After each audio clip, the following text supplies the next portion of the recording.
Hi, I'm John Orlando, your instructor for this course, and yes, there are dinosaurs on the wall. Is there a problem here?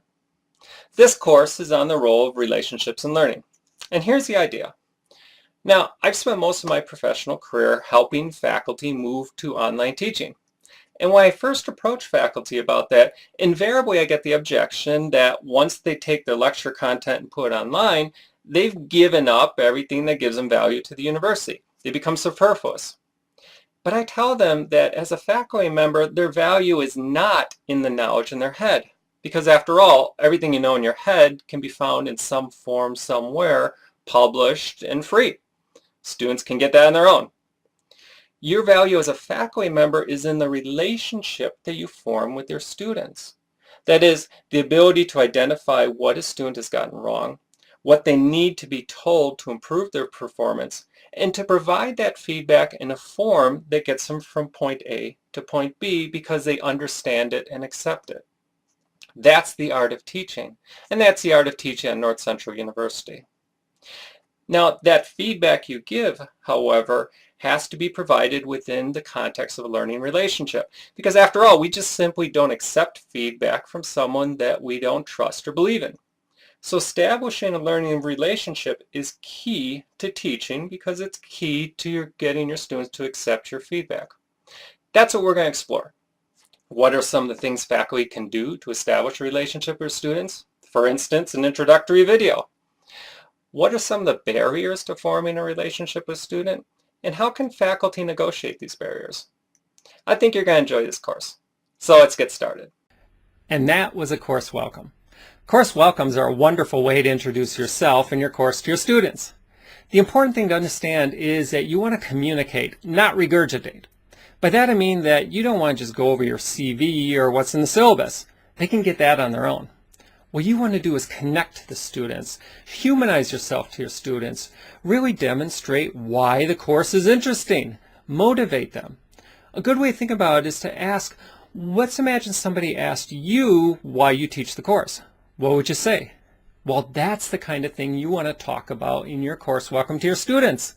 Why you find the course interesting. That kind of enthusiasm will convey to your students and get them enthusiastic. And it will show that you really care about them in starting the teaching relationship. Now, the technology is relatively simple. All you have to do is get a relatively inexpensive webcam. Logitech makes a good one. Then you record yourself. It's going to take a few recordings. Load the result to YouTube and send your students the link so they can watch it on their own. The most important thing is to have a sincere desire to communicate. Now, we're also going to talk about a few tips to make really high quality videos. So let's take a look at those. Hi, I'm John Orlando. Today I'm going to talk about how to create webcam recordings that will be interesting and exciting to your students and your colleagues. And that was your first lesson. How was that for a recording? Did that look good? Of course not. It was boring. It was slow. And the one unforgivable sin when it comes to videos is being boring. Unfortunately, there's a natural tendency to slow down and drain all the emotion out of our face when we're in front of a camera. I mean, there's only a few people who can be network broadcasters, and that's for a reason. But whatever you're talking about is hopefully of interest to you, whether it's your own biography or the class. So express that interest to your students. Overexpress it. Be expressive in your facial expressions, and that will convey to your students. That's your first lesson. We're going to take a look at a few more tips on how to create webcam recordings for your class or your students. What does it look like I'm doing right now? Well, it looks like I'm talking to your chest. Unfortunately, this is common when people make webcam recordings. They put their notes on the monitor and they talk to the monitor, which makes it appear to the viewer that they're talking to your chest. And nobody likes it when we talk to our chest. It makes us uncomfortable. Your webcam is up there. Talk to your webcam. Your notes are just going to have to be in your head. You're going to have to reshoot if you can't remember what you say. But always talk to your webcam.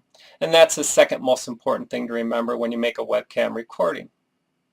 The third thing to look at is lighting. Now, you have to worry about two things with a webcam, sound and lighting. Luckily, sound is not too tricky. The microphones on webcam are pretty good nowadays, and they produce pretty good sound. But lighting is always a lot more tricky. One, you want to avoid combining artificial and natural light.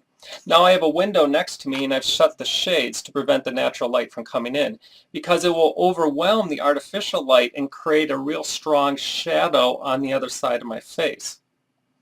I've also put a couple of artificial lights behind the camera, and you always want to have them behind the camera, not behind you, because that'll create a shadow on your face. You almost can't have too much lighting. If you ever go to a movie studio or a television studio, you'll notice they're really cold. And that's because they have so much light on the actors. The actors will start sweating, so they need to make it really cold to compensate. So you almost can't have too much lighting. Now, what we have right now is not perfect. I realize I have some shadows, but I think it's good enough for our purposes. But just keep that in mind. Do put as much lighting as you can pretty much take. Another thing to think about is where you're going to shoot. Now, many people look around the room here and say that I have far too much stuff in the background. That's distracting. And I wouldn't totally disagree. Certainly, if this was a movie studio, I wouldn't have anything behind me. I think it's not too much of a problem to me to be shooting in an office, since you kind of expect me to be in an office if I'm a teacher. Do avoid shooting outside where people are going like this to you or something like that. But in general, you probably want to limit to some extent the amount of clutter behind you, especially stuff that's deep, say outside where people are looking at cars going by and things like that. If you just have, say, a wall behind you with a few things, it's probably not too bad of a problem. But do consider that as well. With that in mind, you have a few tips to start your webcam recordings, and give them a shot.